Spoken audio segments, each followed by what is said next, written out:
Di ujung paling tepi peta, tempat benua Amerika Selatan terurai dan tercerai-berai menjadi kegilaan angin, batu dan es, terletak sebuah nama yang bergema dengan mitos. Patagonia. Ini adalah bagian bawah dunia, sebuah wilayah segitiga yang luas, yang membentang lebih dari 400.000 mil persegi dibagi oleh Argentina dan Chile. Sebagai perbandingan, ukurannya lebih besar dari Texas. Ukurannya lebih besar dari gabungan Prancis dan Britania Raya, sebuah bentangan kolosal dari planet yang mentah. Namun, hampir tidak ada yang tinggal di sini. Kepadatan penduduknya mencengangkan, yaitu 1 orang per mil persegi. Di beberapa bentangan luas stepa kering, Anda bisa berkendara selama 6 jam dan tidak melihat jiwa lain yang hidup, hanya bentuk-bentuk semak belukar yang keras dan berduri yang berguguran. Ini adalah wilayah dengan ekstrim yang liar. Ini adalah tempat di mana puncak Andes yang terjal dan menyerupai jarum, berlumuran es abadi, menusuk langit. Ini adalah daratan di mana gletser purba yang besar, sungai es biru yang mustahil, melahirkan gunung es ke danau biru hijau dengan suara seperti tembakan meriam, suara yang mengguncang Anda sampai ke inti. Dan kemudian ada angin. Apa yang banyak terlewatkan adalah bahwa Patagonia didefinisikan lebih dari apapun oleh angin. Ini adalah domain dari Roaring Forties, angin ganas dan tak terhalang yang mengelilingi seluruh dunia pada garis lintang ini, tidak menemukan daratan untuk menghentikannya sampai menabrak Andes. Angin itu menderu melintasi dataran dengan kecepatan yang dapat dan memang mencapai 100 mil per jam. Angin ini begitu tak kenal lelah sehingga mengukir lanskap. Angin itu memelintir pohon lenga dan nyire asli menjadi pahatan yang berbonggol dan horizontal, membuatnya terlihat seperti sedang berteriak secara permanen ke satu arah. Kekuatan tak terlihat yang konstan ini membentuk segalanya. Itu membentuk kebiasaan, arsitektur, di mana bangunan rendah dan kokoh, dan ketahanan mendalam dari sedikit orang yang menyebut tempat ini rumah. Nama Patagonia itu sendiri dibangun di atas legenda. Ketika penjelajah Ferdinand Magellan mendarat di sini pada tahun 1520, ekspedisinya bertemu dengan penduduk asli Tehuelche. Orang-orang Tehuelche adalah orang-orang yang tinggi dan kuat, rata-rata sekitar 6 kaki, yang mana satu kepala lebih tinggi dari para pelaut Eropa saat itu. Mereka mengenakan jubah tebal dan hangat yang terbuat dari kulit guanaco yang dijahit dan sepatu bot berbulu besar yang meninggalkan jejak kaki masif di pasir. Dalam buku lognya, penulis sejarah Magellan, Antonio Pigafetta, menggambarkannya sebagai Patagones atau tanah kaki besar. Kisah itu tumbuh dengan setiap penceritaan kembali di Eropa, dan selama berabad-abad, peta menggambarkan Patagonia sebagai tanah yang dihuni oleh raksasa setinggi 10 kaki. Mitos itu, dalam satu cara, adalah benar. Raksasa itu hanyalah bukan orang. Mereka adalah, dan masih, pegunungan, es, dan kekosongan lanskap yang murni dan menakutkan. Ini adalah tempat di mana alam tetap bertanggung jawab tanpa meminta maaf. Wilayah ini membentang dari paralel 38 selatan sampai ke 55, di mana dunia seolah berakhir. Wilayah ini meruncing seperti belati, berakhir dalam penutup yang dramatis dan kacau dari pulau-pulau dan badai. Geografi yang meruncing ini menciptakan dua dunia yang sangat berbeda. Di timur, di Argentina, terletak gurun Patagonia, stepa kering yang diterpa angin. Di barat, di Chile, daratan terpecah menjadi labirin fjord yang basah kuyup oleh hujan dan hutan hujan beriklim sedang. Dua wajah dari raksasa yang sama. Ini adalah jantung bersejarah gaucho, koboi legendaris Amerika Selatan. Selama lebih dari 1 abad, para penunggang kuda yang tangguh ini, seringkali dari campuran warisan Eropa dan pribumi, telah menguasai stepa. Mereka bekerja di estancia kolosal atau peternakan, beberapa di antaranya mencakup ratusan ribu hektar, lebih besar dari seluruh wilayah. Kehidupan gaucho adalah satu kesendirian dan keterampilan yang mendalam, menggembalakan kawanan domba dan sapi yang luas. Tradisi mereka adalah tulang punggung budaya Patagonia, asado, barbeque domba utuh yang dipanggang lambat, kenyamanan konstan menyeruput mate, teh herbal pahit dari labu yang dibagikan, dan seragam mereka yaitu boina, bomba cas, dan facon yang selalu ada, pisau besar yang terselip di ikat pinggang mereka. Menjelajahi tanah ini bukan untuk orang yang penakut. Ini adalah surga bagi para petualang, tempat untuk merasa benar-benar kecil dengan latar belakang waktu geologis. Disinilah Anda dapat mendaki wet trek yang legendaris di Torres del Paine, berkayak di antara gunung es yang melahirkan dari gletser yang hidup, atau menghabiskan 1 hari di Estancia, menunggang kuda melintasi Pampas dan menyaksikan demonstrasi pencukuran domba, sebuah pertunjukan kecepatan dan presisi yang memukau untuk ditonton. Wilayah ini juga merupakan rumah bagi keajaiban alam yang mencengangkan. Lapisan es Patagonia Selatan. Ini adalah cadangan air tawar terbesar ketiga di dunia, tepat setelah Antartika dan Greenland. Lapisan es tunggal yang masif ini, lautan beku, mencakup hampir 5.000 mil persegi dan memberi makan puluhan gletser ikonik, termasuk yang paling terkenal dari semuanya, Perito Moreno. Ini adalah peninggalan yang hidup dan bergerak dari zaman es terakhir, jantung beku yang memompa kehidupan ke dalam tanah. Ini adalah perbatasan di ujung dunia. Ini adalah tempat yang masih terasa belum terjamah, bahkan di abad 21. Ini menjanjikan petualangan terakhir, tetapi menuntut rasa hormat. Tetapi tanah yang luas ini dibagi oleh dinding pegunungan yang masif dan tidak dapat ditembus, menciptakan 2 dunia yang tidak mungkin lebih berbeda. Patagonia bukanlah satu tempat, itu adalah 2. Garis pemisahnya adalah Andes, tulang punggung benua yang bergerigi dan tertutup es. Rangkaian pegunungan ini yang membentang di sepanjang Patagonia bertindak sebagai penghalang cuaca yang masif, menciptakan fenomena yang dikenal sebagai bayangan hujan. Hasilnya dramatis, setidaknya. Di sebelah barat, di Chile, Anda menemukan dunia yang hampir mustahil basah. Angin yang berlaku dari Samudra Pasifik, syarat dengan kelembapan, menghantam Andes. Angin itu tidak punya tempat lain selain ke atas. Saat angin naik, kelembapan mendingin, mengembun, dan jatuh sebagai hujan dan salju yang tiada henti. Sisi pegunungan ini dapat menerima lebih dari 200 inci hujan per tahun. Hasilnya adalah lanskap yang lebih mirip hutan dingin, tempat yang berwarna hijau cerah dan jenuh. Ini adalah Patagonia Chile. Ini bukan daratan padat, melainkan labirin yang hancur, hampir psikedelik, dari lebih dari 1000 fjord, pulau, dan saluran yang dalam dan gelap. Di sini, hutan hujan beriklim sedang Valdivian, tebal dengan pakis, lumut, dan pohon alerce kuno, beberapa berumur ribuan tahun, menempel di tebing batu vertikal.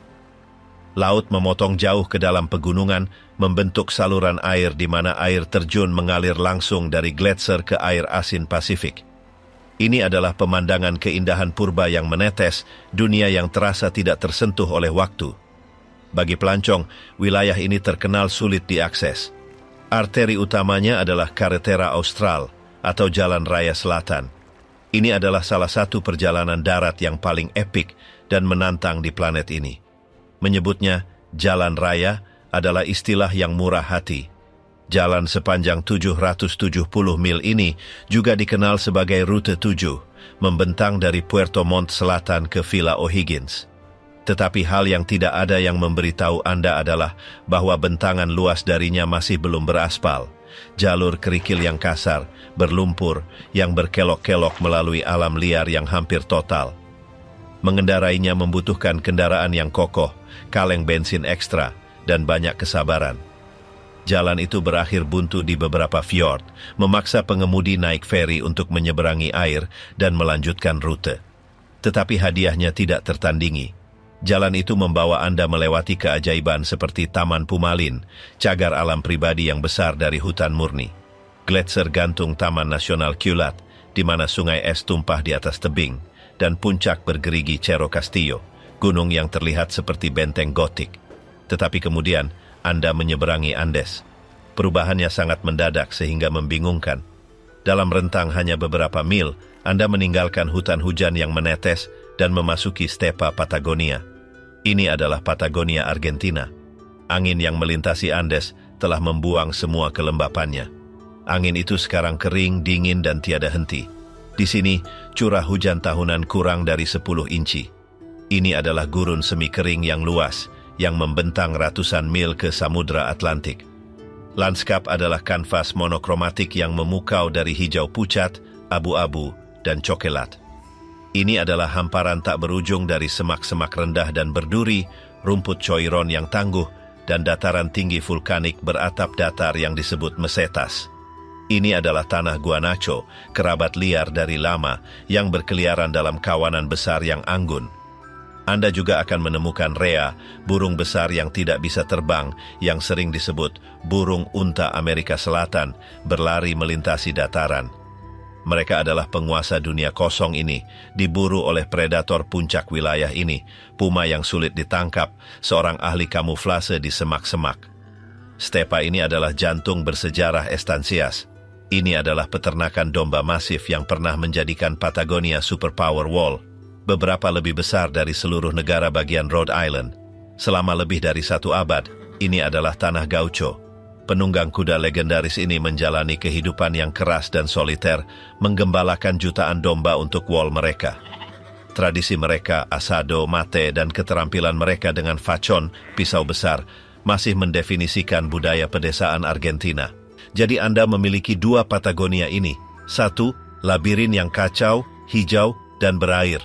Yang lain, dataran yang tak berujung, kering, dan horizontal. Keduanya diperintah oleh angin yang sama, tetapi mereka adalah dunia yang berbeda, dipisahkan oleh dinding gunung yang membelah benua. Dan di pantai Atlantik yang kering itu, drama unik terungkap, tontonan hidup dan mati yang tidak ditemukan di tempat lain di bumi. Di pantai Atlantik Argentina, stepa kering akhirnya bertemu dengan laut. Di sini, tebingnya tinggi dan rapuh, terdiri dari fosil berlapis, runtuh ke lautan dingin yang kaya nutrisi.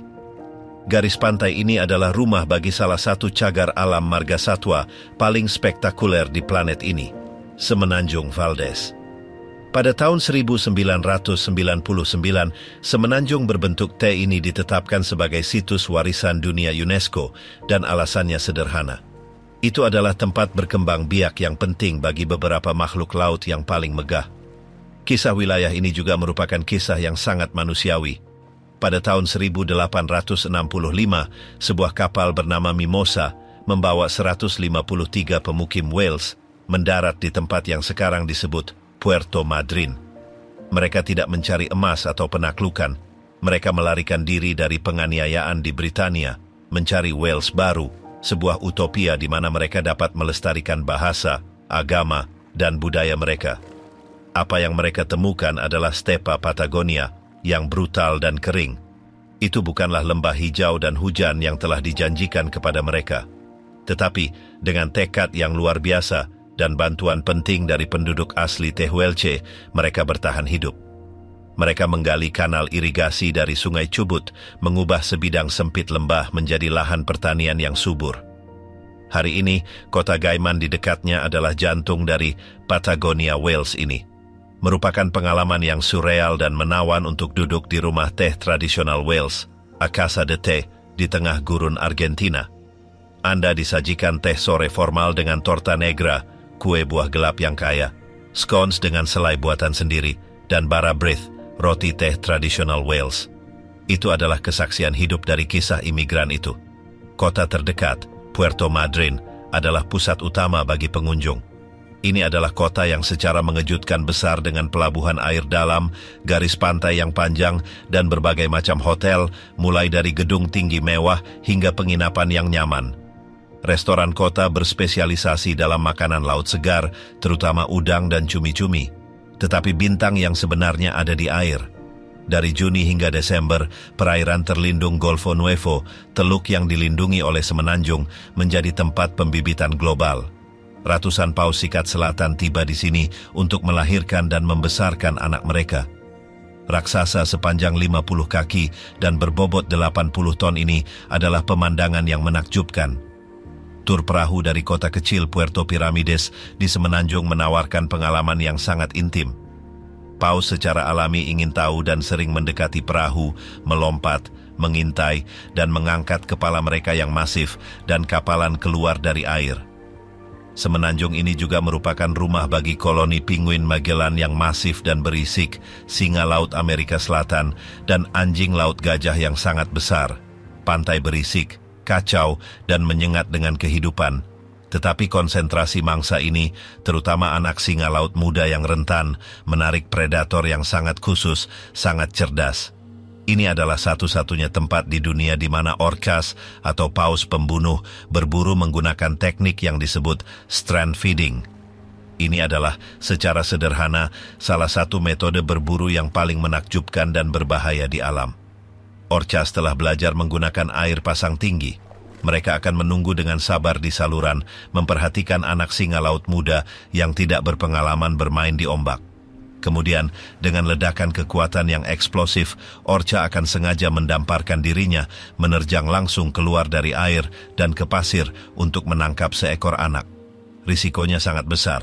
Jika mereka salah menghitung gelombang atau kemiringan pantai, mereka dapat terdampar secara permanen, dibiarkan mati. Ini bukan perilaku naluriah. Ini adalah keterampilan yang dipelajari, budaya kompleks yang diturunkan dari induk ke anak. Waktu terbaik untuk melihat ini adalah dari Maret hingga Mei di tempat yang disebut Punta Norte.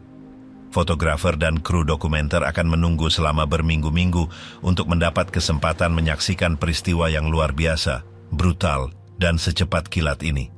Ini adalah tampilan mentah dari kecerdasan dan kekuatan yang tumbuh subur di pantai liar ini. Tetapi saat kita bergerak ke selatan, daratan itu sendiri mulai menceritakan kisah manusia yang jauh lebih tua, jauh lebih gelap. Saat benua menyempit dan retak, kita mencapai ujung dramatisnya, Tierra del Fuego, tanah api. Kepulauan pulau masif ini yang terbagi antara Chile dan Argentina dipisahkan dari daratan utama oleh Selat Magellan yang berbahaya. Selat itu mendapatkan namanya dari Ferdinand Magellan. Saat dia menavigasi selat pada tahun 1520, dia melihat ke selatan dan melihat garis pantai yang gelap dan bergunung-gunung dihiasi ratusan api kecil, siang dan malam. Dia menamainya Tierra del Fuego. Api ini bukanlah seperti yang dipikirkan beberapa orang vulkanik. Mereka adalah api unggun orang-orang Yagan, salah satu kelompok manusia yang paling luar biasa dan tragis disalahpahami di bumi. Orang-orang Yagan adalah orang-orang paling selatan di dunia. Mereka menjalani kehidupan nomaden di kano mereka, menavigasi iklim subantartika yang brutal ini, yaitu rawa gambut, angin dingin, dan hujan yang membekukan. Dan mereka melakukannya secara menakjubkan dengan hampir tidak ada pakaian. Charles Darwin, yang bertemu dengan mereka di atas HMS Beagle pada tahun 1832, sangat terkejut. Dia menggambarkan mereka dalam jurnalnya sebagai makhluk yang paling hina dan menyedihkan yang pernah saya lihat. Tetapi apa yang Darwin salah artikan sebagai kesengsaraan, pada kenyataannya adalah adaptasi yang brilian dan sulit diperoleh. Orang-orang Yagan bertahan hidup dari kondisi dingin dengan melumuri tubuh mereka dengan lemak anjing laut sebagai insulasi. Mereka membangun gubuk kecil sementara dan menyalakan api secara konstan, bahkan di kano kulit kayu mereka saat mereka melintasi saluran. Tubuh mereka memiliki metabolisme istirahat yang lebih tinggi, semacam tungku internal yang memungkinkan mereka menahan dingin.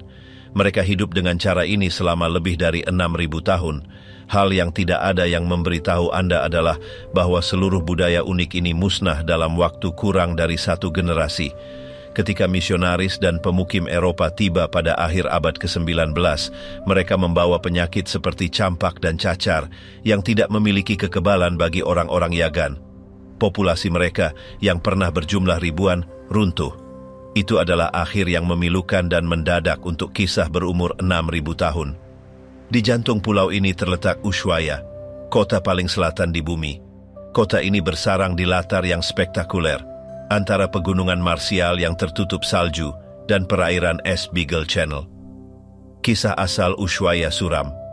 Kota ini didirikan pada tahun 1884, bukan sebagai kota, tetapi sebagai koloni hukuman. Argentina mengirim penjahat paling berbahaya dan tahanan politiknya ke sini, ke ujung dunia, percaya bahwa melarikan diri adalah tidak mungkin. Penjara, panoptikon berbentuk bintang, sekarang menjadi Museo Maritimo del Presidio yang luar biasa. Anda dapat berjalan di koridor sempit, mengintip ke sel asli, dan mempelajari kisah narapidananya. Ini termasuk pembunuh berantai terkenal bernama Cayetano Santos Godino, yang dikenal sebagai pendek bertelinga besar, dan seorang anarkis, Simon Radowitzki, yang terkenal melarikan diri selama beberapa minggu. Para tahanan membangun kota. Mereka bekerja di kamp penebangan, menjalankan pers cetak pertama, dan membangun kereta api ujung dunia. Kereta ini awalnya jalur kereta api berukuran 600 mm, dibangun untuk mengangkut para tahanan ke hutan untuk memanen kayu. Hari ini, jalur kereta yang sama telah dipulihkan dengan indah sebagai daya tarik wisata. Ini adalah perjalanan yang menawan dan lambat, yang membawa pengunjung melalui Taman Nasional Tierra del Fuego, yang menakjubkan melalui lembah, sungai, dan hutan, sementara narator menjelaskan sejarah suram kereta narapidana. Hari ini, Ushuaia telah bertransformasi. Apa yang dulunya adalah tempat pengasingan sekarang menjadi pusat yang ramai dan bersemangat bagi para petualang.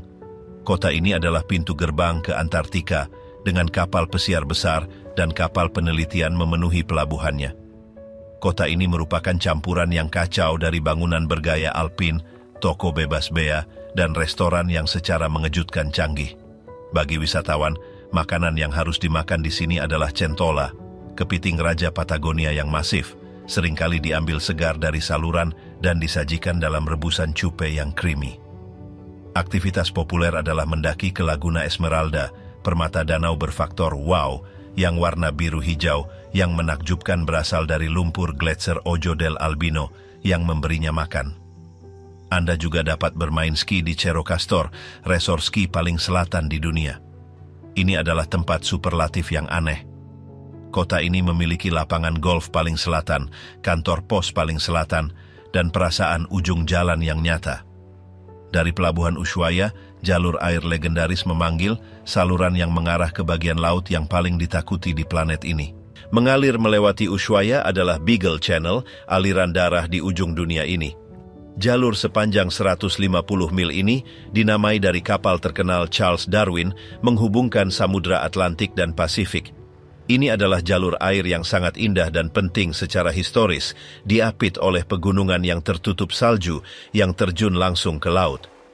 Tur perahu dari Ushuaia adalah keharusan, bagian yang tidak dapat dinegosiasikan dari pengalaman tersebut.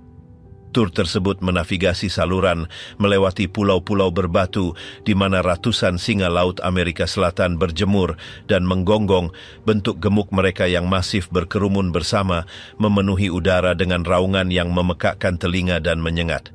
Perahu berlayar melewati koloni besar kormoran imperial yang terlihat seperti penguin Antartika dengan bulu hitam dan putih mereka. Tur tersebut menuju ke Mercusuar les Éclaireurs, menara klasik berwarna merah dan putih yang bertengger di batu kecil. Ini adalah salah satu pemandangan yang paling banyak difoto di wilayah ini. Banyak yang salah mengira itu sebagai Mercusuar ujung dunia yang dipopulerkan oleh Jules Verne, tetapi yang satu itu sebenarnya lebih jauh ke timur. Saluran ini juga tempat Anda menemukan Pulau Martillo. Pulau ini adalah cagar alam unik, rumah bagi koloni penguin Magellan yang berkembang pesat, yaitu lebih dari 3.000 pasang. Tetapi apa yang membuatnya benar-benar istimewa adalah kehadiran koloni yang lebih kecil dan lebih ingin tahu dari penguin Gentoo dengan paruh oranye cerah mereka, dan sesekali beberapa penguin raja yang masif dan agung berdiri tegak, jauh dari rumah Antartika mereka yang biasa. Beberapa tur tertentu memiliki izin untuk mendarat di pulau dan berjalan di antara penguin. Tidak ada penghalang. Ini adalah pengalaman intim yang luar biasa, melihat mereka berjalan terhuyung-huyung, mengerang, dan menjaga liang mereka, sama sekali tidak peduli dengan pengunjung manusia mereka. Tetapi saat Anda berlayar ke timur, Beagle Channel mengalir ke sesuatu yang jauh lebih menyeramkan. Disinilah Patagonia benar-benar berakhir, dan Antartika dimulai. Ini adalah Drake Passage. Drake Passage adalah, tanpa berlebihan, salah satu laut yang paling ganas dan paling ditakuti di bumi. Ini adalah penyempitan selebar 500 mil di mana Atlantik, Pasifik, dan Samudra Selatan bertabrakan. Tidak ada daratan, tidak ada benua pada garis lintang ini untuk menghentikan angin atau arus. Angin Roaring Forties, Dan di sini, angin Furious 50s mencambuk gelombang mengerikan yang dikenal sebagai jenggot abu-abu yang dapat dengan mudah mencapai 40 kaki dan kadang-kadang mencapai 80 kaki atau lebih. Selama berabad-abad sebelum pembukaan terusan Panama pada tahun 1914, ini adalah satu-satunya rute bagi kapal yang berlayar antara dua samudra besar. Dan di ujung selatannya terletak tengara maritim paling terkenal di dunia, Tanjung Horn. Tanjung Horn tidak berada di daratan utama. Itu adalah tanjung berbatu yang terpencil dan diterpa angin di Pulau Hornos, titik daratan terakhir sebelum Antartika. Sejak putaran pertamanya oleh pelaut Belanda pada tahun 1616, tanjung ini telah merenggut lebih dari 800 kapal dan diperkirakan lebih dari 10.000 jiwa. Anginnya buas, arusnya kacau, dan gunung es melayang ke utara dari Antartika. Mengelilingi tanjung adalah ujian utama bagi kapal manapun dan pelaut manapun. Pelayaran yang berhasil adalah tanda keterampilan tertinggi. Sebuah pepatah pelaut berbunyi, di bawah 40 derajat selatan tidak ada hukum. Di bawah 50 derajat selatan tidak ada Tuhan. Situs bersejarah di pulau itu, Stasiun Angkatan Laut Chile, adalah rumah bagi tugu peringatan yang kuat. Ini adalah patung baja besar seekor albatros dalam penerbangan, siluetnya dipotong melawan angin yang menderu.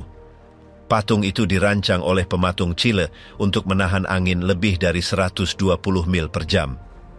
Patung itu menghormati para pelaut yang binasa di perairan ini.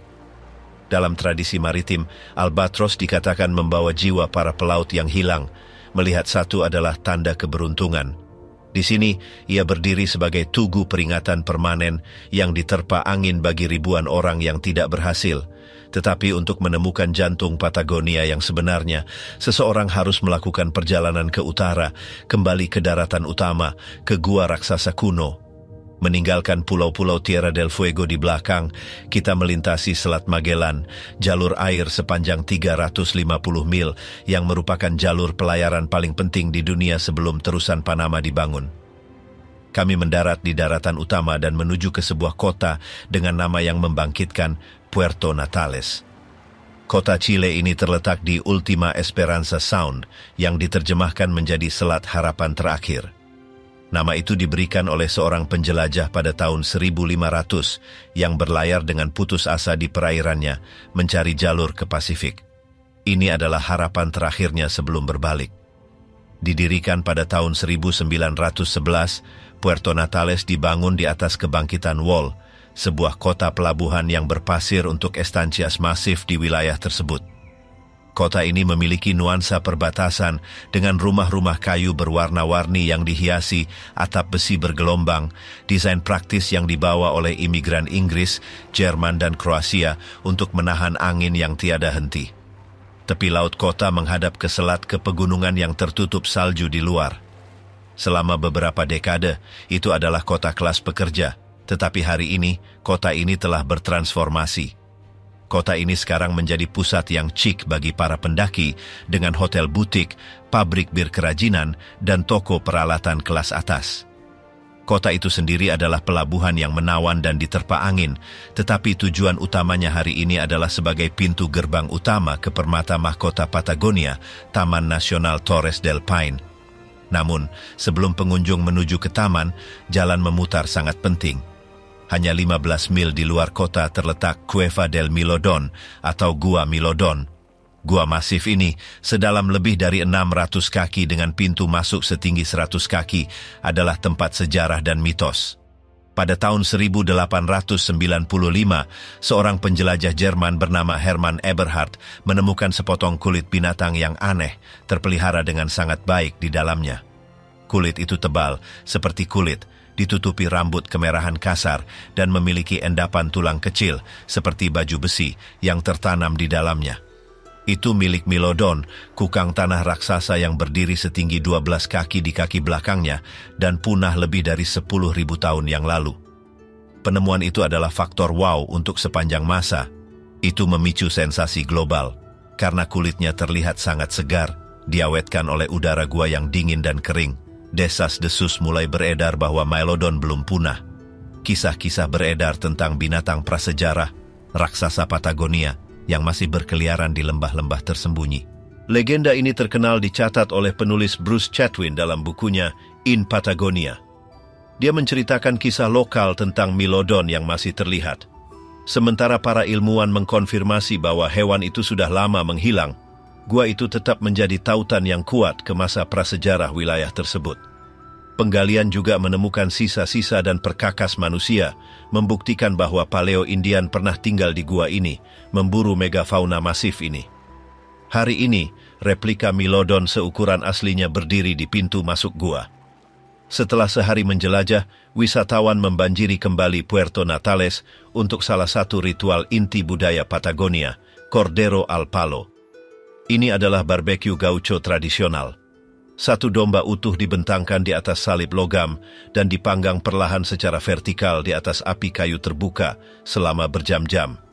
Hasilnya adalah daging asap yang sangat empuk. Banyak restoran yang disebut parillas memiliki lubang api besar yang dilapisi kaca di mana Anda dapat menyaksikan para koki bekerja.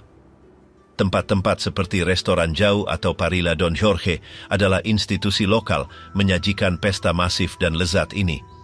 Dari poster depan harapan terakhir ini, jejak mengarah langsung ke pemandangan yang menantang kepercayaan. 3 jari granit menunjuk ke langit.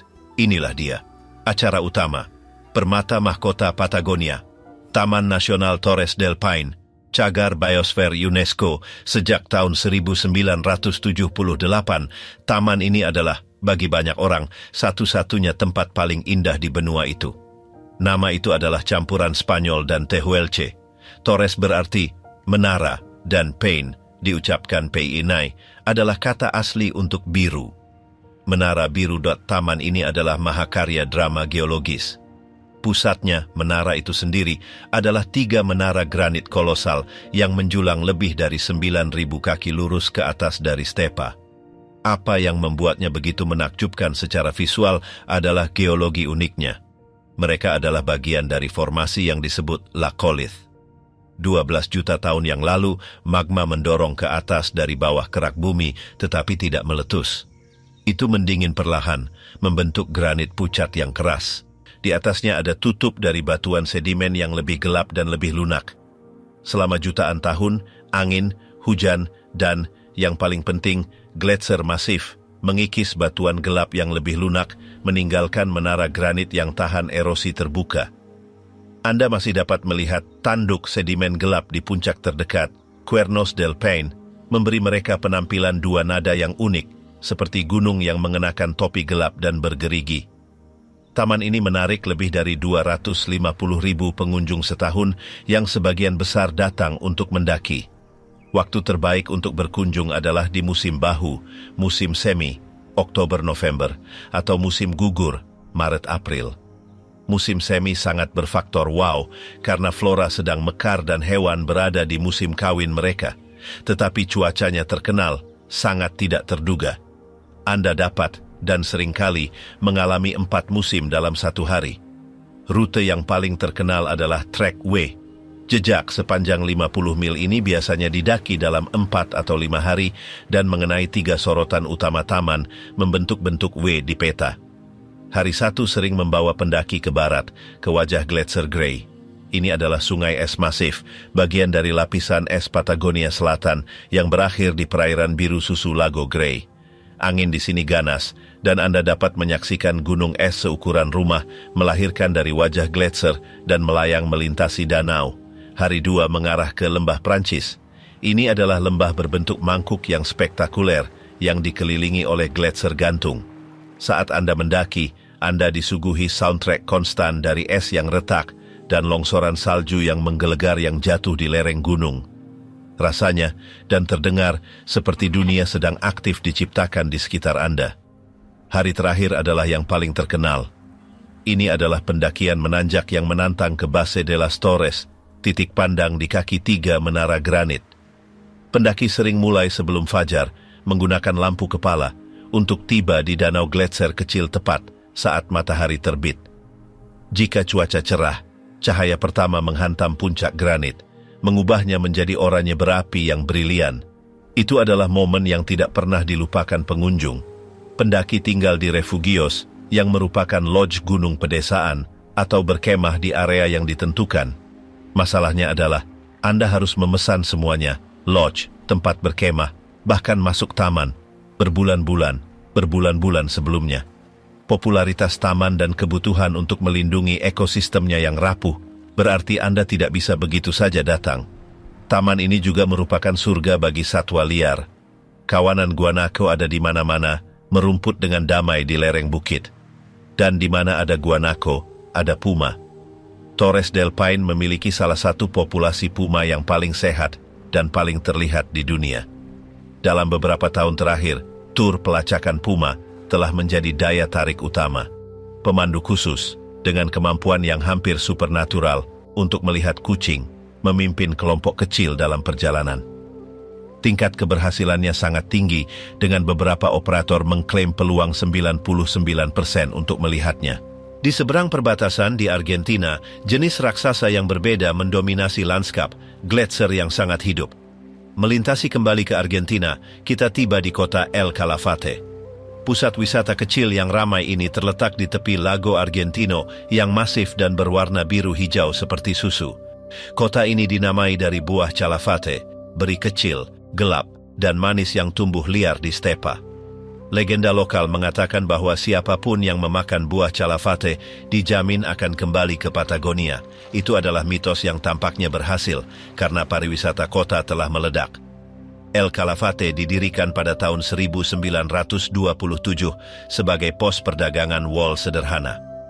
Hari ini, jalan utamanya, Avenida del Libertador, dipenuhi dengan chalet bergaya alpin, toko peralatan luar ruangan kelas atas, bar yang nyaman, dan, agak aneh, Yeti Ice Bar, di mana semuanya terbuat dari es. Kota ini dikemas dengan hotel-hotel hebat, mulai dari tempat mewah dengan pemandangan danau seperti Hotel Alto Calafate hingga posadas pedesaan yang menawan. Kota ini ada untuk satu alasan utama. Kota ini adalah pintu gerbang ke Taman Nasional Los Glaciares, situs warisan dunia UNESCO lainnya, dan rumah bagi gletser paling terkenal di dunia, Perito Moreno. Perito Moreno adalah faktor wow pada skala yang sulit dipahami. Ini adalah sungai es selebar 3 mil dan sepanjang 19 mil yang mengalir turun dari lapisan es Patagonia Selatan. Dinding depannya, atau moncong, naik rata-rata 240 kaki di atas permukaan danau. Itu adalah dinding es literal, bergerigi dan biru. Tetapi hal yang membuat Perito Moreno begitu istimewa bukan hanya ukurannya. Itu adalah fakta bahwa ia hidup. Sementara sebagian besar gletser di seluruh dunia berada dalam keadaan mundur yang menyedihkan, Perito Moreno berada dalam keadaan keseimbangan yang langka. Ia bergerak maju dengan kecepatan yang mengejutkan, yaitu sekitar 6 kaki setiap hari. Gerakan konstan dan tiada henti ini berarti gletser selalu melahirkan gunung es. Jaringan luas jalan setapak logam memungkinkan pengunjung untuk berdiri tepat di depan wajah gletser dengan aman. Anda menunggu, dan Anda mendengarkan. Gletser mengerang, retak, dan bergeser, suaranya bergema seperti makhluk hidup. Kemudian, tanpa peringatan, sepotong es seukuran bangunan, atau kadang-kadang puncak seukuran pencakar langit, akan terbelah dan jatuh ke danau, mengirim gelombang masif bergulir melintasi air. Ini adalah tampilan alam yang visceral dan kuat. Kemajuan gletser juga menciptakan fenomena unik yang disebut ruptura atau pecahnya. Gletser perlahan merayap melintasi danau sampai menabrak semenanjung seberang, membentuk bendungan es masif. Bendungan ini memotong danau menjadi 2. Air di lengan selatan, Brazo Rico, mulai naik, kadang-kadang sebanyak 100 kaki. Tekanan membangun dan membangun selama berbulan-bulan, sampai akhirnya air melubangi terowongan melalui es. Selama beberapa hari, terowongan ini melebar, dan dengan serangkaian keruntuhan spektakuler, seluruh bendungan es hancur dalam peristiwa yang menggelegar dan kacau yang menarik kerumunan dari seluruh dunia. Ini terjadi rata-rata setiap 4 hingga 5 tahun. Bagi mereka yang suka bertualang, ini bukan hanya olahraga penonton. Anda dapat mengikuti tur perahu untuk mendekat ke wajah gletser, merasakan udara dingin bergulir dari es. Lebih baik lagi, Anda dapat bergabung dengan tur ice trekking. Pemandu akan memakaikan crampons pada Anda dan Anda dapat mendaki langsung di permukaan gletser.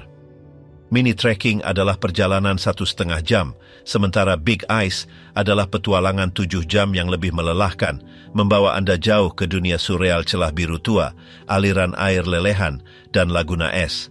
Tetapi bagi petualang sejati, Perito Moreno hanyalah pemanasan. Lebih jauh ke utara terletak Mekkah untuk jenis tantangan yang berbeda. 3 jam di utara El Calafate dihubungkan oleh jalan beraspal spektakuler yang memotong stepa kosong adalah sebuah kota yang bahkan tidak ada sampai tahun 1985. Ini adalah El Chaltén. Kota ini didirikan oleh pemerintah Argentina dengan tergesa-gesa, langkah strategis untuk menyelesaikan sengketa perbatasan dengan Chile. Hari ini, kota ini memiliki gelar baru yang tidak perlu diperdebatkan. Ibu kota trekking nasional Argentina. El Chaltén adalah desa yang lusuh, diterpa angin, dan sangat menawan yang terletak di dasar cakrawala paling dramatis di Patagonia. Ini adalah rumah bagi Gunung Fitzroy. Puncak itu menjulang hingga 11.171 kaki disebut El Chaltén oleh orang-orang Tehuelche. Itu berarti gunung yang berasap. Ini bukan karena itu adalah gunung berapi, tetapi karena gumpalan awan konstan, dicambuk oleh angin ganas, hampir selalu menyembunyikan puncaknya, membuatnya terlihat seperti berasap. Melihat puncak Fitzroy pada hari yang cerah dan tanpa awan adalah peristiwa yang langka dan beruntung.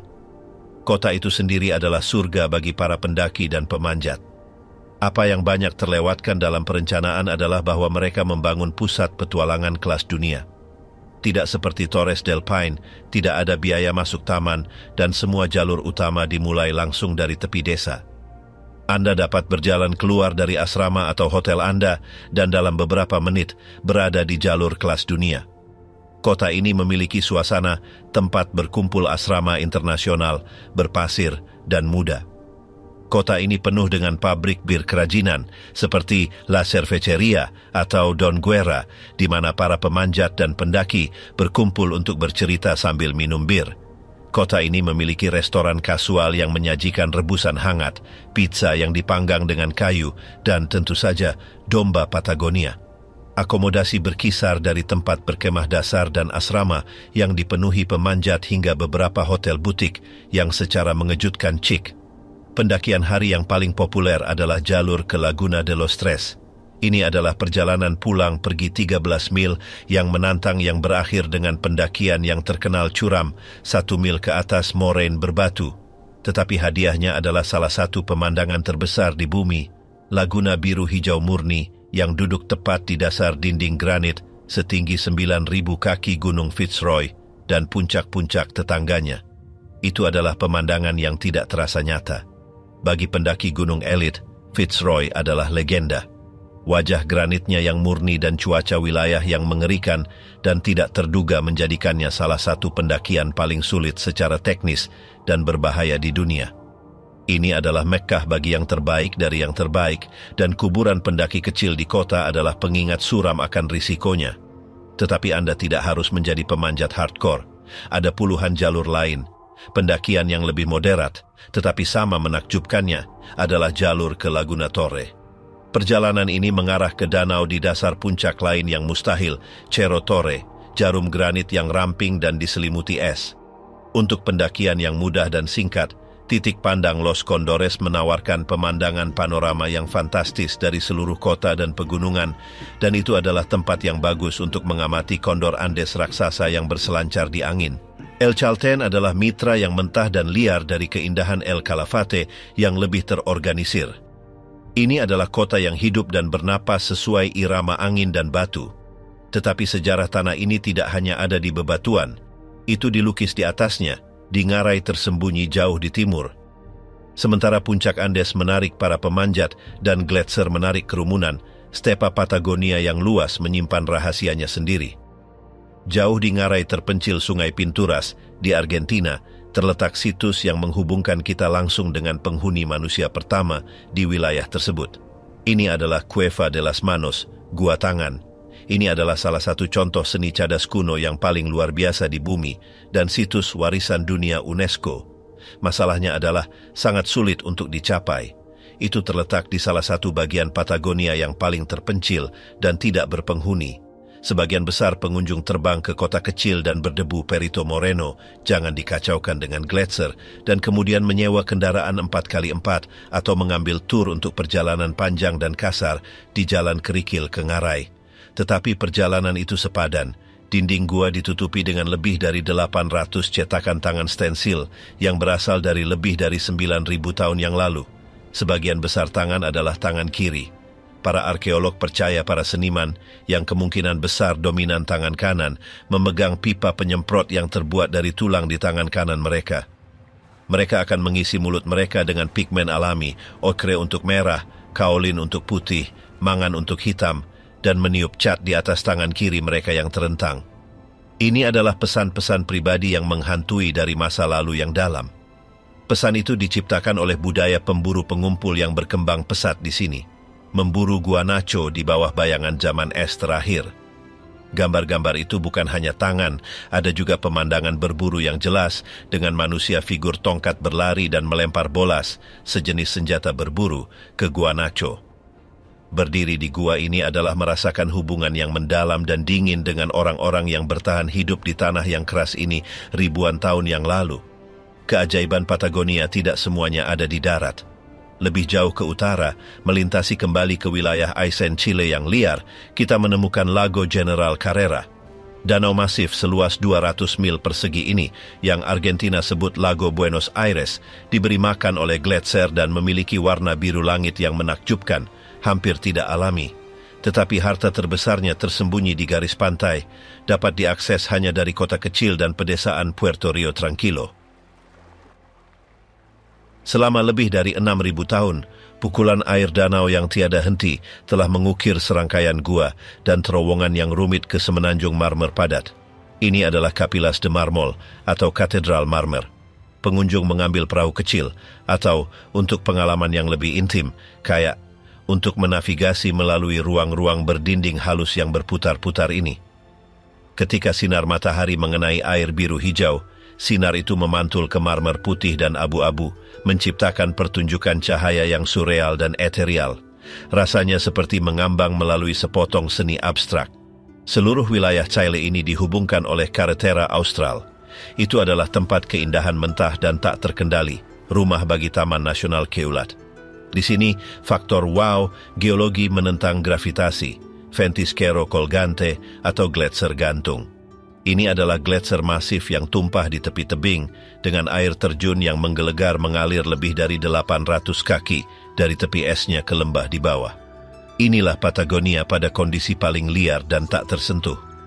Tetapi kisah Patagonia juga merupakan kisah kedatangan aneh, utopia yang ditemukan, dan penjahat terkenal yang menemukan perlindungan terakhir.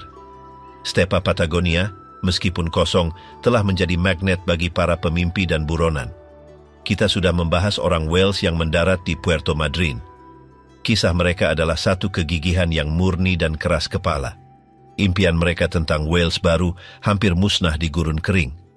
Mereka bertahan hidup dengan menggali kanal irigasi dari Sungai Chubut, mengubah sebidang sempit lembah menjadi lahan pertanian yang subur. Hari ini kota Gaiman, di pedalaman dari Trelew, adalah jantung hidup budaya Wales ini. Merupakan pengalaman yang aneh dan menyenangkan untuk duduk di rumah teh tradisional Wales atau casa de teh di tengah gurun Argentina. Anda disajikan cangkir teh tanpa akhir, bersama dengan scones, roti yang baru dipanggang dengan selai buatan sendiri, dan torta negra, kue hitam, yang kaya dan padat, resep yang lahir dari bahan-bahan yang dimiliki para pemukim. Mereka juga membawa budaya mereka. Setiap tahun, wilayah ini merayakan Eisteddfod, festival tradisional Wales tentang puisi, musik, dan pertunjukan yang berasal dari abad pertengahan. Para pesaing bersaing untuk mendapatkan hadiah dalam paduan suara, pembacaan, dan puisi. Hadiah utama untuk puisi terbaik adalah kursi penyair, kursi kayu berukir khusus yang besar, sebuah kehormatan tinggi di komunitas. Ini adalah tampilan surreal tradisi Wales, abad pertengahan yang berkembang pesat di gurun Amerika Selatan. Tetapi wilayah terpencil ini juga menarik jenis pemukim yang sangat berbeda dan jauh lebih terkenal. Pada pergantian abad ke-20, Stepa Patagonia adalah, dalam banyak hal, perbatasan terakhir. Itu adalah Wild West, hanya dipindahkan 10.000 mil ke selatan. dan itu menjadi tempat persembunyian yang sempurna bagi penjahat paling terkenal dalam sejarah Amerika. Pada tahun 1901, Butch Cassidy, mitranya, Sundance Kid, dan pacar Sundance, Etta Place, tiba di Argentina. Mereka melarikan diri dari pengejaran tiada henti dari detektif Pinkerton yang mengejar mereka di Amerika Serikat. Dengan nama baru James Ryan, Harry Place, dan Etta Place, mereka melakukan perjalanan ke kota terpencil Cholila di kaki Andes. Di sana, mereka membeli peternakan seluas 12.000 hektar dan membangun kabin kayu 4 kamar yang kokoh. Selama beberapa tahun, mereka hidup sebagai peternak terhormat, memelihara sapi dan domba. Mereka dikenal dan umumnya disukai oleh tetangga mereka yang tidak tahu siapa mereka. Tetapi, seperti kata pepatah, macan tutul tidak bisa mengubah bintik-bintiknya. Mereka segera kembali ke cara lama mereka, merampok bank di kota Rio Gallegos, lebih dari 800 mil di selatan. Hukum akhirnya mengejar, dan pada tahun 1905, mereka terpaksa menjual peternakan mereka dan melarikan diri ke Chile, menghilang menjadi legenda. Kabin mereka di Cholila masih berdiri, monumen yang tenang dan bobrok untuk salah satu catatan kaki sejarah yang paling aneh. Ini juga merupakan tanah La Trochita, atau The Old Patagonian Express. Ini adalah kereta uap berukuran sempit yang dipopulerkan oleh buku Paul Theroux. Kereta itu dibangun untuk menghubungkan estancias terpencil, tetapi usang hampir segera setelah selesai. Hari ini, kereta itu masih berjalan di sebagian kecil dari jalur aslinya di dekat kota Esquel, peninggalan yang mengepul dan beruap dari era yang telah berlalu. Siulannya adalah suara yang sepi di stepa yang luas. Saat kita bergerak ke utara dari stepa, lanskap berubah satu kali terakhir, melunak menjadi dunia danau murni, hutan subur, dan gunung berapi yang berasap. Ini adalah Patagonia yang lain. Wilayah utara, yang dikenal sebagai distrik danau, adalah dunia yang jauh dari angin kencang dan puncak es di selatan. Di sini, Andes lebih rendah, lembah lebih hijau, dan lanskap didominasi oleh puluhan danau dalam, sejernih kristal, yang dialiri gletser. Area ini mengalami permukiman Jerman dan Swiss yang padat pada akhir abad ke-19 dan awal abad ke-20. Arsitekturnya adalah petunjuk yang jelas. Kota-kota seperti Puerto Varas di Chile dan San Carlos de Bariloche di Argentina terlihat seperti dicabut langsung dari pegunungan Alpen. Kota-kota itu dipenuhi dengan chalet kayu, rumah beratap curam, pabrik bir mikro, dan yang paling terkenal, cokelat. San Carlos de Bariloche adalah jantung distrik danau Argentina.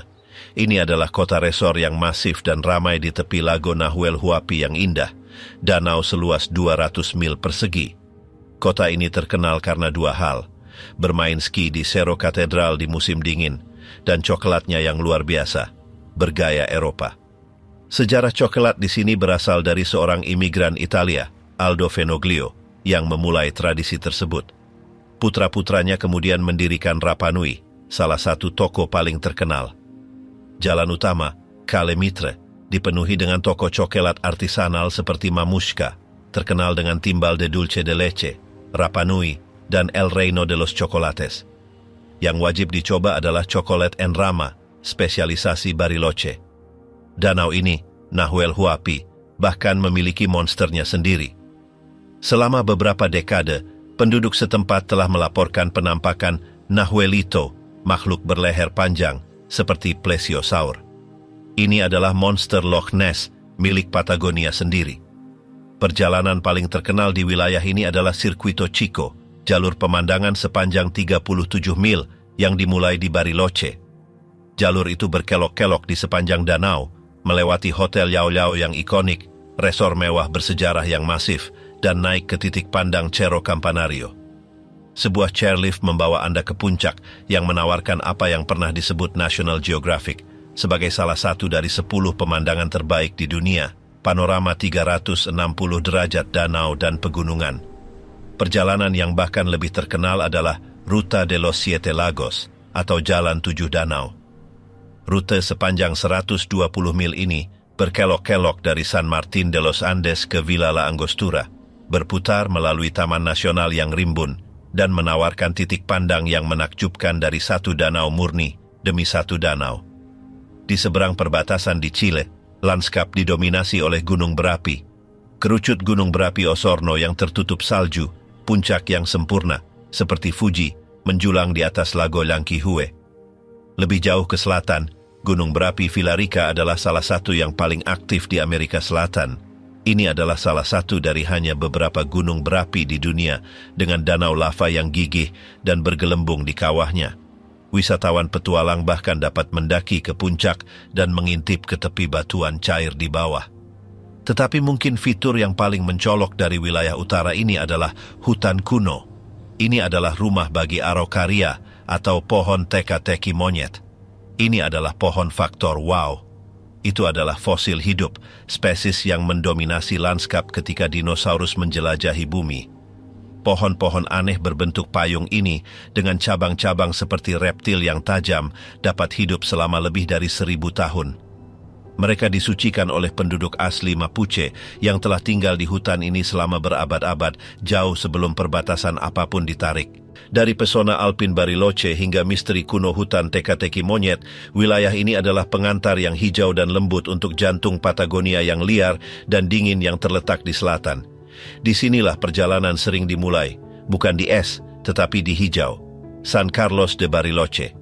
Itu adalah pintu gerbang utara, sebuah kota yang terasa seperti dicabut dari pegunungan Alpen Swiss dan dijatuhkan di Andes.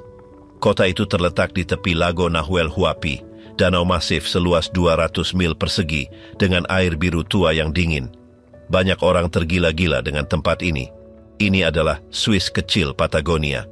Arsitekturnya adalah semua chalet alpin, kerangka kayu, dan fasad batu. Wahana kereta gantung mengangkat Anda tinggi di atas kota, menampakkan pemandangan puncak yang tertutup salju dan danau yang luas dan berkilauan. Ini adalah jantung Taman Nasional Nahuel Huapi, tanah hutan kuno dan sungai murni. Tetapi Bariloche terkenal karena hal lain. Cokelat. Jalan utama adalah tantangan toko cokelat, masing-masing satu kuil untuk biji kakao. Ini juga tempat Anda menemukan beberapa hotel paling ikonik di wilayah tersebut. Mereka bukan hanya tempat untuk tidur, mereka adalah tengara. Tinggi di atas bukit, menghadap titik pertemuan dua danau, terletak Lau Lau Resort and Spa. Ini adalah faktor wow arsitektur, resort alpin ikonik yang dibangun dari kayu dan batu.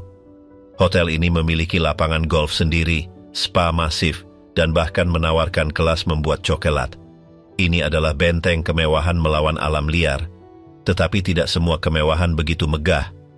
Di dekatnya, di hutan, Anda menemukan tempat-tempat seperti Las Balsas Reles dan Chateau.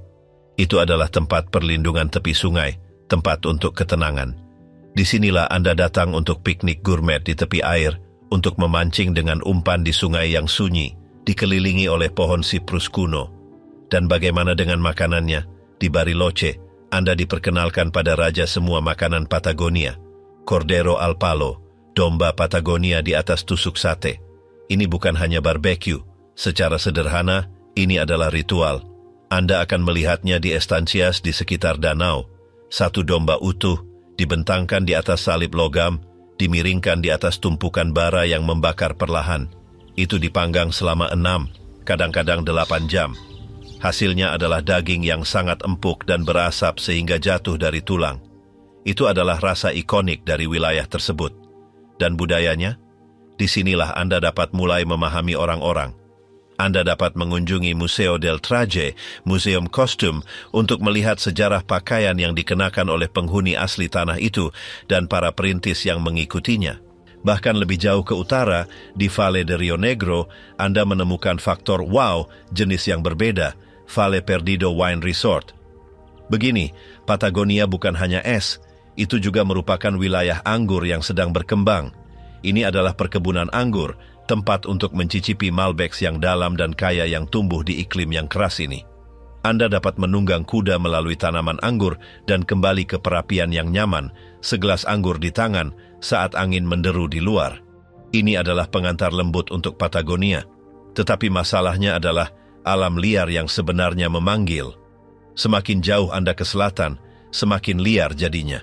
Dan untuk sampai ke sana, Anda harus melakukan perjalanan di jalan paling liar dari semuanya. Itu bukan jalan raya. Itu adalah arteri. Jalur kerikil sepanjang 770 mil yang memotong bagian Chile yang paling mentah dan tak terkendali. Ini adalah Carretera Austral. Itu adalah legenda di kalangan para road tripper, rute pemandangan melalui dunia fjord, hutan hujan beriklim sedang, dan gletser gantung. Ini adalah wilayah Aisin, tempat yang hijau mustahil dan biru yang mencengangkan. Jalan itu adalah tantangan. Itu tidak beraspal, berliku-liku, dan seringkali berbahaya. Anda membutuhkan kendaraan 4x4.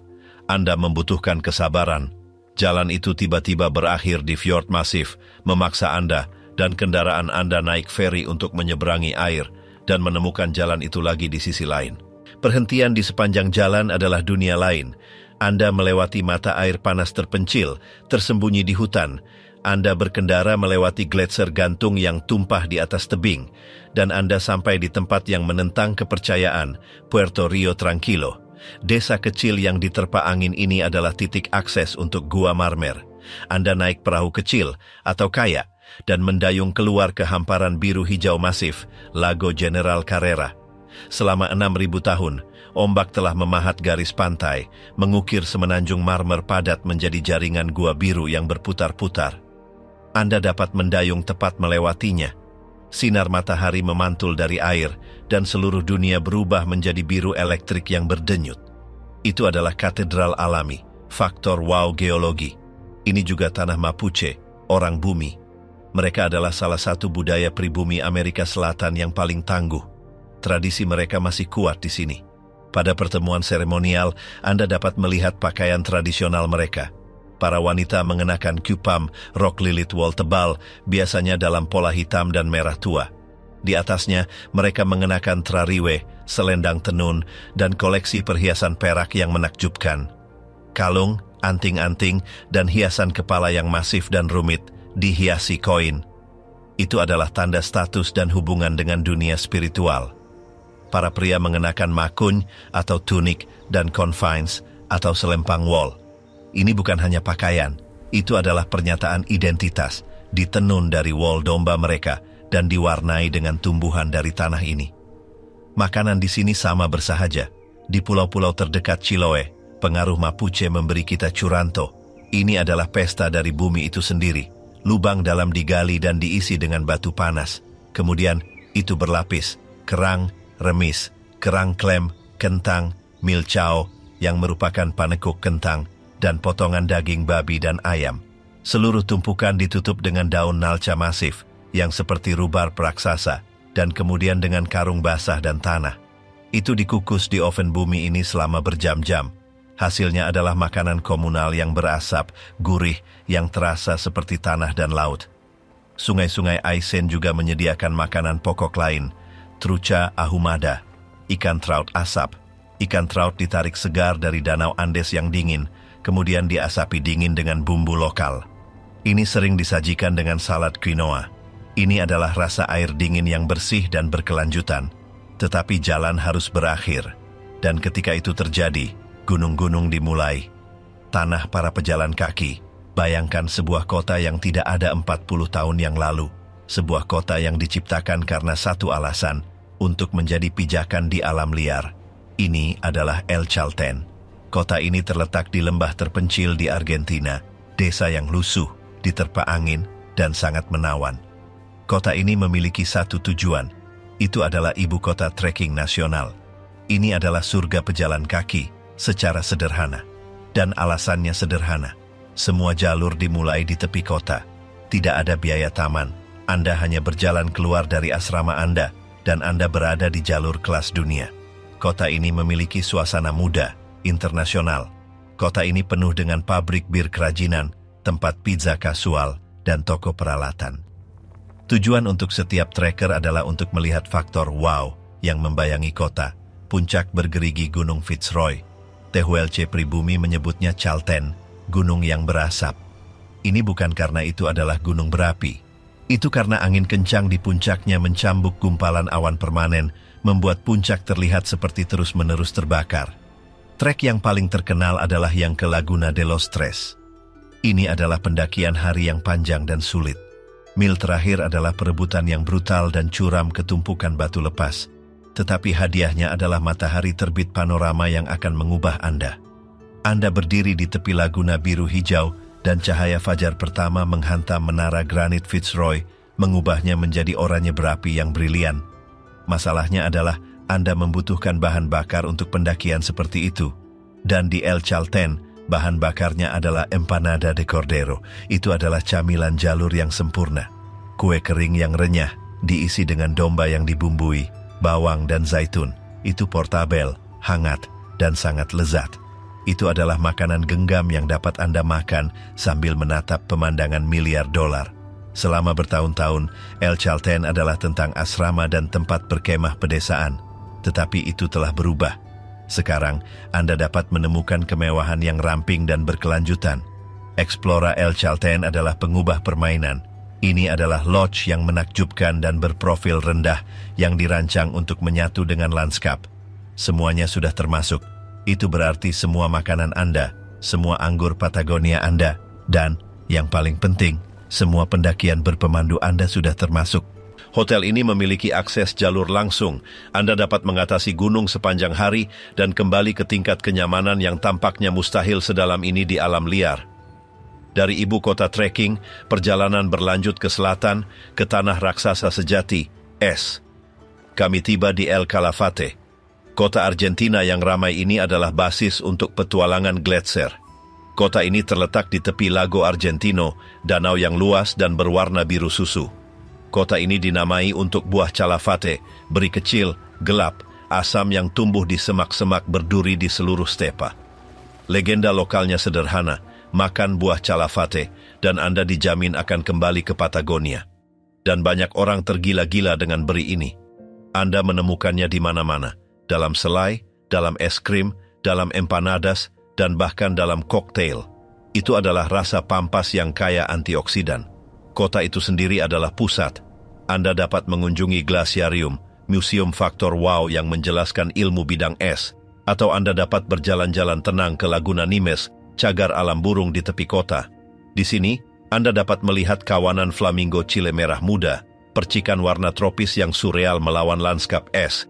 Tetapi setiap orang ada di sini karena satu alasan, untuk melihat raksasa, Gletser Perito Moreno. Ini adalah monster. Ini adalah sungai es selebar 3 mil dan sepanjang 19 mil. Dinding depannya, moncongnya, menjulang 240 kaki di atas danau. Tetapi hal yang membuat Perito Moreno begitu istimewa bukan hanya ukurannya. Itu adalah fakta bahwa ia hidup. Sementara sebagian besar gletser di dunia mundur, Perito Moreno berada dalam keadaan keseimbangan. Ia bergerak maju hingga 6 kaki setiap hari. Anda berdiri di atas jaringan walkway logam, dan Anda menonton, dan Anda mendengarkan. Gletser mengerang, itu retak. Kedengarannya seperti makhluk hidup. Kemudian, tanpa peringatan, lempengan es seukuran bangunan terbelah dan runtuh ke danau. Suaranya adalah guntur yang memekakkan telinga, kelahiran gunung es yang bergema di seluruh lembah. Tur perahu membawa Anda sangat dekat, sehingga Anda bisa merasakan hawa dingin memancar dari es. Ini adalah tanah estancia, peternakan besar, dan disinilah Anda dapat menemukan salah satu hotel paling eksklusif di dunia, Eolo, a luxury lodge. Hotel ini dibangun dengan gaya estancia lama, tetapi dengan kemewahan murni dan modern. Hotel ini terletak di atas 5.000 hektar tanah pribadi yang diterpa angin. Hotel ini menawarkan safari pribadi ke gletser dan, pada malam hari, menyelenggarakan barbeque asado tradisional di bawah langit yang dipenuhi bintang. Ini adalah tanah gaucho, pakaiannya adalah lencana kehormatan, simbol kemerdekaan, bomba cas, celana longgar, sempurna untuk kehidupan di atas kuda, facon, pisau berat yang terselip di ikat pinggangnya, dan poncho. Ini adalah perisainya, rumahnya, pertahanannya melawan angin. Dan ini adalah rumah bagi asado Patagonico. Ini adalah ritual sosial gaucho, barbeque api terbuka. Tapi itu bukan hanya steak, itu adalah pesta tulang rusuk sapi, chorizo, dan jeroan. Semuanya dimasak rendah dan lambat di atas bara. Ini disajikan dengan saus chimichurri sederhana dari peterseli, bawang putih, dan minyak. Itu adalah jantung budaya Patagonia yang hangat, berasap, dan komunal. Di seberang perbatasan di Chile, terletak permata mahkota. taman paling terkenal dari semuanya. Kami melintasi kembali ke Chile. Perhentian pertama kami adalah Puerto Natales. Ini dulunya adalah kota pelabuhan yang berpasir, tempat untuk peternak domba dan nelayan. Hari ini adalah pintu gerbang yang chic dan penuh warna menuju petualangan. Tepi laut dipenuhi dengan mural. Anda dapat berkayak di fjord atau menjelajahi pasar makanan laut segar. Kota ini juga merupakan rumah bagi beberapa hotel mewah paling unik di planet ini. Mereka bukan hanya bangunan, mereka adalah pengalaman. The Singular Patagonia adalah yang paling terkenal. Itu adalah pabrik wol penyimpanan dingin berusia 100 tahun yang masif, tepat di tepi fjord. Itu telah diubah menjadi hotel bintang 5. Mesin industri lama masih ada di sana, diawetkan seperti museum. Spa secara harfiah dibangun di dalam boiler tua yang dikelilingi paku keling. Lalu ada Remota Patagonia Lodge. Ini adalah Eco Lodge, bangunan panjang dan rendah dengan interior kayu yang membangkitkan semangat Estancias. Itu adalah tempat yang berfokus pada pariwisata komunitas, pada trek kuda, dan pada terhubung dengan tanah. Dari sini, Anda pergi ke taman. Torres del Paine, Menara Biru. Ini adalah kartu pos. Menara granit ikonik yang merobek langit. Itu adalah tanah danau biru hijau, gletser yang menggelegar, dan pampas luas yang dijelajahi oleh kawanan guanaco. Cara terbaik untuk melihatnya adalah dengan mendaki Circuit Way, trek multihari yang membawa Anda ke 3 lembah utama. Anda akan melihat wajah Gletser Grey. Anda akan mendengar longsoran salju di lembah Prancis. Dan Anda akan melakukan pendakian matahari terbit ke dasar menara itu sendiri. Hotel-hotel di dalam taman adalah secara sederhana di tingkat yang berbeda. Explora Torres del Paine adalah basis petualangan semua termasuk diatur dengan pemandangan panorama menara. Tierra Patagonia adalah keajaiban arsitektur modern, bangunan kayu yang mengalir yang menghilang ke lanskap dengan kolam renang tanpa batas yang terlihat langsung ke gletser. Dan untuk privasi tertinggi ada Awasi Patagonia. Itu adalah koleksi hanya 12 villa pribadi, masing-masing dengan pemandu pribadi dan kendaraan 4x4 sendiri. Itu di luar jaringan, berjalan di atas tenaga surya, dengan dek menatap bintang untuk malam yang cerah dan dingin. Ini adalah tanah Huaso, Cowboy Chile. Dia adalah sosok kebanggaan nasional murni, seorang penunggang kuda dengan keterampilan yang tak tertandingi. Kostumnya mirip dengan gaucho, tetapi dengan bakatnya sendiri yang berbeda. Dia lebih formal, lebih berpakaian daripada mitranya di Argentina. Dia mengenakan cupala, topi jerami beratap datar. Itu bukan untuk pertunjukan. Itu adalah perisai melawan matahari brutal di lembah tengah. Ponconya juga berbeda. Itu adalah jubah yang lebih pendek, lebih dekoratif, dan seringkali berwarna cerah yang disebut manta. Itu adalah lencana kehormatan, ditenun dengan pola kompleks yang menceritakan kisah rumahnya. Untuk benar-benar memahami Huaso, Anda harus melihatnya dalam elemennya. Rodeo. Ini tidak seperti rodeo Amerika. Tidak ada menunggang banteng. Tidak ada balap barel. Ini adalah tampilan keterampilan menunggang kuda yang murni dan tradisional.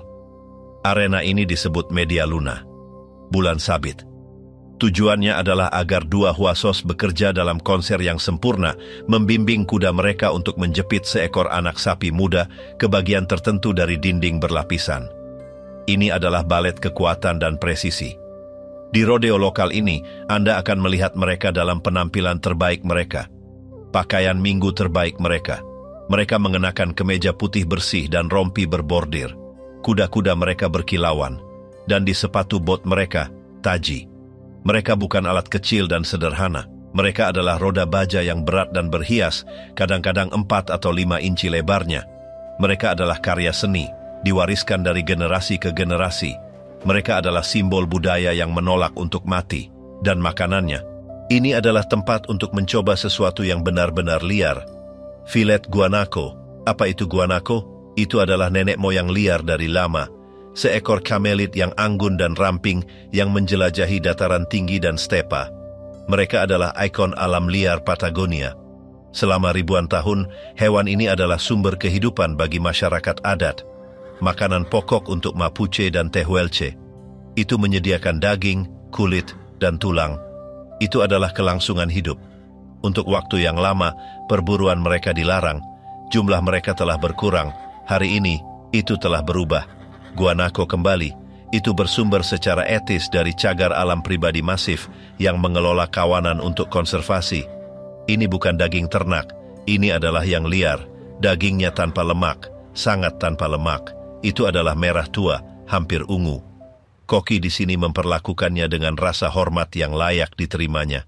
Itu dipanggang panas dan cepat, disajikan setengah matang. Memasaknya lebih lama akan menjadi kejahatan, rasanya intens. Itu sedikit gami, seperti daging rusa halus, tetapi dengan rasa mineral yang bersih. Rasa yang tidak akan Anda temukan di tempat lain. Ini bukan hanya makanan, ini adalah rasa sejati dari alam liar Patagonia. Perjalanan kita membawa kita ke selatan. Kita mengikuti tulang punggung Andes sampai hancur menjadi 1000 pulau. Perjalanan kita berakhir di mana daratan berakhir. Kita pergi ke kota paling selatan di planet ini. Kita harus terbang. Kita menyeberangi Selat Magellan ke Pulau Tierra del Fuego, Tanah Api. Ferdinand Magellan yang memberinya nama itu. Saat dia menavigasi selat berbahaya pada tahun 1520, dia melihat pantai dihiasi dengan api misterius. Itu adalah api unggun orang-orang Yagan pribumi, menyala siang dan malam. Di sini, pegunungan Andes yang telah berbaris selama ribuan mil di sepanjang benua membuat terjun dramatis terakhir mereka ke laut. Puncak-puncak itu menjulang lurus dari air yang dingin. Kita tiba di Ushuaia. Ini dia, ujung jalan, bawah dunia. Kota ini terasa seperti pos terdepan sementara, menempel di tepi peradaban. Dahulu kala itu adalah koloni hukuman, Siberia versi Argentina. Ini adalah tempat pengasingan, dibangun oleh narapidana yang dikirim ke sini. Penjara di ujung bumi. Hari ini, sejarah kelam itu hanyalah satu lapisan. Kota ini adalah pelabuhan yang ramai dan kacau. Itu adalah pintu gerbang ke benua terakhir, Antartika. Pemecah es dan kapal penelitian memadati pelabuhan, bersiap untuk pelayaran mereka ke selatan. Pariwisata petualangan ada di mana-mana. Kota ini terjepit di antara pegunungan marsial yang tertutup salju dan Beagle Channel yang dingin, berwarna abu-abu baja. Angin tidak pernah berhenti, rasanya mentah. Belum selesai. Dari sini, alam liar hanya beberapa langkah jauhnya. Anda dapat menjelajahi Taman Nasional Tierra del Fuego. Ini adalah tempat keindahan yang hampir surreal. Ini adalah satu-satunya taman nasional di Argentina yang menggabungkan gunung, hutan, dan laut. Anda dapat mendaki jalur pantai di mana hutan sub-Antartika bertemu dengan air asin. Pohon-pohon dipelintir menjadi bentuk-bentuk fantastis oleh angin yang tiada henti. Mereka adalah penyintas. Anda dapat berlayar di Beagle Channel. Saluran itu sendiri dinamai dari kapal yang membawa Charles Darwin dalam pelayaran terkenalnya. Anda berlayar melalui lanskap yang tidak berubah dalam 10.000 tahun. Anda melewati pulau-pulau kecil yang ditutupi oleh koloni singa laut. Jantan masif menggonggong dan berjuang untuk dominasi. Anda berlayar melewati mercusuar merah putih terkenal, Les Éclaireurs. Mercusuar di ujung dunia. Itu berdiri sendiri, bintik kecil tatanan manusia di laut yang luas dan liar. Tetapi salah satu faktor wow terbesar membutuhkan perjalanan singkat kembali. Perjalanan perahu dari Punta Arenas di dekatnya, ke Selat Magellan yang legendaris. Selat ini adalah sejarah. Ini adalah jalur yang dicari para penjelajah. Rute yang menakutkan para pelaut dengan Willy Waus-nya. Angin kencang yang tiba-tiba, yang dapat menenggelamkan kapal dalam beberapa menit. Anda pergi ke Isla Magdalena. Saat Anda mendekat, Anda melihatnya. Pulau rendah, diterpa angin. Kemudian Anda mendengarnya, dan Anda mencium baunya. Ini bukan hanya koloni pinguin, itu adalah metropolis pinguin. Lebih dari 60.000 pasang pinguin Magellan, lebih dari 120.000 burung datang ke sini untuk berkembang biak setiap tahun. Anda diizinkan untuk mendarat. Anda dapat berjalan di jalur bertali tepat di tengah-tengah liang mereka. Itu adalah kekacauan yang murni dan luar biasa. Mereka ada di mana-mana. Berjalan terhuyung-huyung, merapikan diri, berkelahi, dan tidur. Mereka tidak takut pada manusia. Anda hanyalah penghalang. Udara dipenuhi dengan suara seruan mereka yang seperti keledai. Dinding suara yang memekakkan telinga dan konstan. Anda tidak berada di kebun binatang. Anda adalah pengunjung di kota mereka. Ini adalah pengalaman yang luar biasa dan benar-benar tidak terlupakan. Di Ushuaia, Makanan adalah tentang laut. Ada satu hal yang harus Anda makan. Hal nomor 1, centola, kepiting raja. Ini bukanlah kepiting yang Anda kenal. Ini adalah makhluk masif, seperti laba-laba dan berwarna merah cerah. Mereka ditarik dari perairan Beagle Channel yang dingin dan murni. Air yang dialiri oleh arus Antartika. Dingin dan kemurnian ekstrem ini adalah rahasia mereka. Itu membuat dagingnya sangat manis dan lembut. Mereka disajikan secara sederhana. Tidak ada saus berat. Tidak ada bumbu yang rumit. Hanya direbus atau dipanggang dengan sedikit lemon. Hanya itu yang dibutuhkan. Anda dapat memilih sendiri dari tangki masif di restoran-restoran di pasar. Ini adalah kemewahan yang sempurna dan halus. Rasa selatan yang bersih dan beku. Tetapi ada sisi lain dari makanan di sini. Ini juga merupakan tempat untuk menemukan makanan sederhana dari masyarakat adat. Makanan untuk bertahan hidup. Milchao. Pada pandangan pertama, itu terlihat seperti panekuk kentang sederhana. Itu jauh lebih dari itu. Itu adalah makanan pokok bagi orang Tehuelche dan Mapuche. Itu adalah makanan bumi. Itu dibuat dari campuran dua jenis kentang. Setengahnya dilumatkan, setengah lainnya mentah dan diparut, kemudian diperas hingga kering. Keduanya dicampur, terkadang dengan lemak babi, dan kemudian digoreng di wajan sampai renyah dan keemasan. Jika centola adalah makanan laut, milchao adalah makanan darat. Itu adalah pendamping yang sempurna, hangat, dan mengenyangkan untuk rebusan kental di malam yang dingin. Itu adalah bahan bakar. Itu adalah sejarah. Dan bagaimana dengan kue buah Wales itu? Torta Negra Galesa. Anda bahkan menemukannya di sini. Ratusan dan ratusan mil dari koloni Wales di Trelew. Ini berfungsi sebagai pengingat. Pengingat para pemukim yang datang ke Patagonia hanya dengan membawa tradisi mereka. Keturunan mereka dan resep mereka menyebar di seluruh tanah yang luas ini. Kue ini dibangun untuk bertahan. Batu bata gelap dan padat berisi buah dan minuman keras yang bisa bertahan dalam pelayaran laut yang panjang. Makanan penyintas lainnya, ini adalah tanah para penyintas. Ini adalah tanah yang ekstrem, angin, es, dan matahari. Para pemburu Tehuelche, para penenun Mapuche, para pemukim Wales, para Huasos Chile. Pakaian mereka menceritakan kisahnya. Cuilango, jubah tebal dan berat dari Tehuelche, terbuat dari kulit guanaco yang dijahit, dengan bulu dibalik ke dalam untuk kehangatan. Trariwe, selendang panjang tenunan para wanita Mapuche, diwarnai dengan pola yang menceritakan tentang keluarga mereka dan hubungan mereka dengan bumi. Poncho gaucho dan manta huaso, pakaian yang sempurna untuk kehidupan di atas kuda. Ini bukan kostum, itu adalah lencana fungsional dan budaya.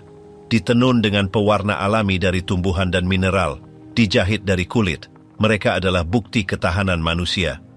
Sebuah kisah tentang orang-orang yang belajar hidup di salah satu tempat paling indah dan paling tidak kenal ampun di dunia. Patagonia bukanlah tempat yang Anda kunjungi, itu adalah kekuatan yang Anda alami. Tanah raksasa yang mengingatkan kita betapa kecilnya kita sebenarnya.